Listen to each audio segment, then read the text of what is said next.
Okay, today is September 8th. We've got cats and dogs coexisting. Yeah, they were snuggled up to each other sleeping all afternoon here. Okay, so what's new? Well, I'm doing some painting, which I guess is maybe is a sign of some progress. So here's the fuel tank, starboard fuel tank. I picked up some fittings today. I'm going to do a pressure test on it. I'm a little concerned. Supposedly this was sent in for pressure testing. He wouldn't even say who did the pressure test, so yeah, of course I was going to do one anyway, but I'm a little concerned because on these pipes sticking up here, which I wish he'd put those up just a little higher, but anyway, on these pipes there was a bleb of weld stuck up here in the top third, and it seems a little odd to me that, I mean, how did they seal the tank to pressure test it if they couldn't get a fitting screwed on there? Yeah, that's a good question, isn't it? So I'm going to pressure test it, probably do that tonight. So I picked up just a few odds and ends fittings, but what I did do is I ordered a new vacuum slash pressure gauge. This one will read pretty accurately. We want to put 3 psi in it, and this gauge goes from 0 to 10 psi. So we should be able to get 3 psi, and then we'll do a long-term test too, see if it holds pressure over hours. And a couple of valves and some fittings to make it all work. And then I'm also kind of trying to get ready for the tank installation. So I've been painting the frames where the tank is going to sit. I got that side started over there. The port side is started. That's primer on most of it. I got a little bit primer to do on there yet, but this side over here I got primered and most of the top coat on. We'll let it dry, and then I'll do the tops of these inside here that were hard to reach from, you know, from the ground or from a ladder. And then we'll see what goes in here. I don't know if I've got some Total Bolts Total Bilge epoxy paint. I might put that in here in the actual bilge portion of it. I don't know. We'll see. Or I might just do it in the same thing. Prime it and put some white paint over it then. We'll see. But in other news, I've got my AquaDrive lined up finally. I got the price quote and everything on it, and I told them to send me an invoice and I'd get it paid, and so that should be here maybe next week or thereabouts, because I really need my AquaDrive before I put the engine in, because I can kind of put the engine anywhere. It doesn't really make a whole lot of difference. So the standard AquaDrive shaft length is, oop, I see I got company. Alright, we'll cut this short.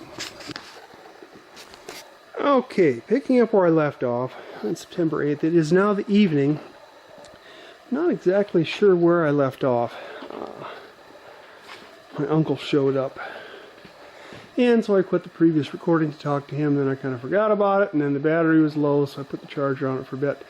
Anyway, working on the frames here, getting ready to get the fuel tanks in.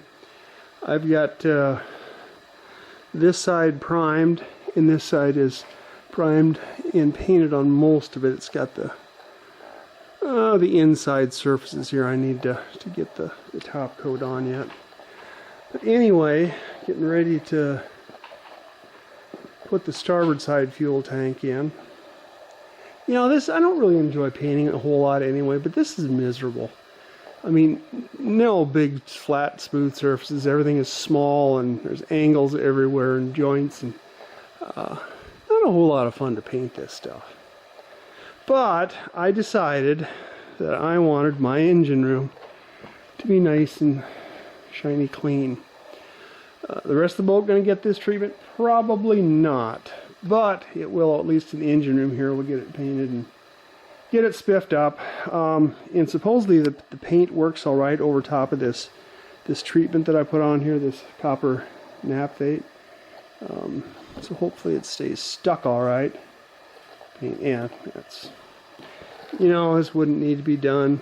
It doesn't really need to be painted. This copper naphtha would be enough, but like I said, I don't know, I'm going to have a hard time if my engine room isn't all nice and spiffy. Okay, and then here's the fuel tank, the starboard side fuel tank.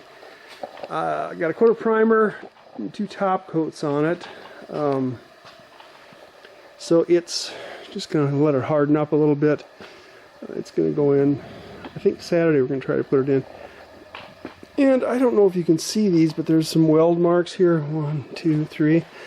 Those are the athwartships baffles. And then there's also a baffle, you know, coming in here and going down the length of it.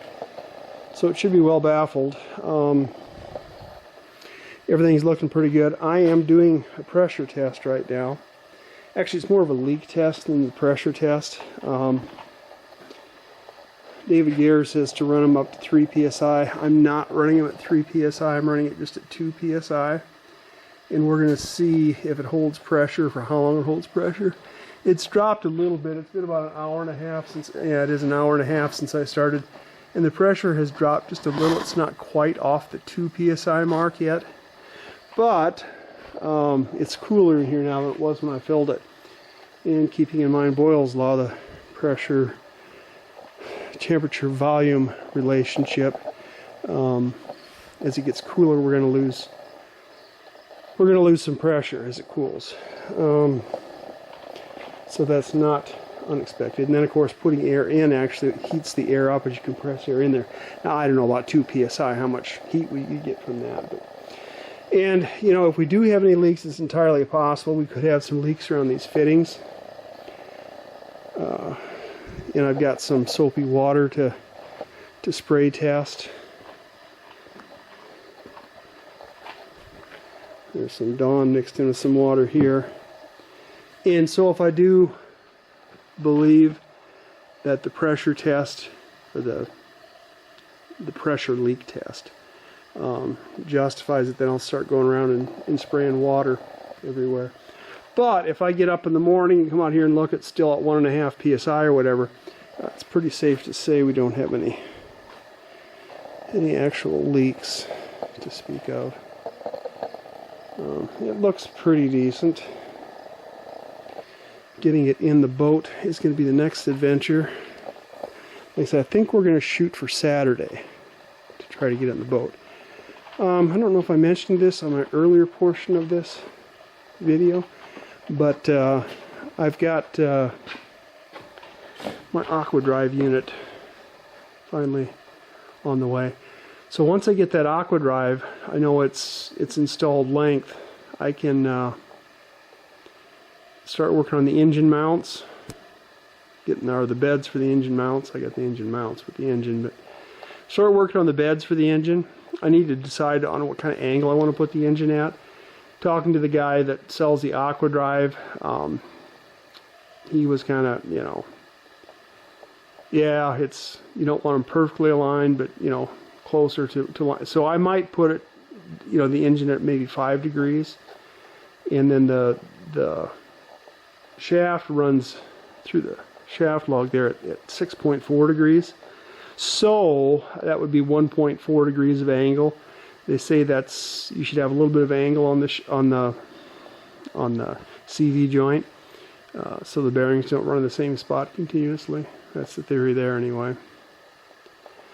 So we'll see how that goes, but once I get that shaft in, which hopefully will be next week, I can start working on that and maybe give a few other people a call to see what I can get for a rigid stuffing box up on this end, and something on the stern here too for the cutlass bearing. I looked at one and it was like $1,300 for a little chunk of bronze to sit on the back here and hold that plastic bearing. Oh my goodness.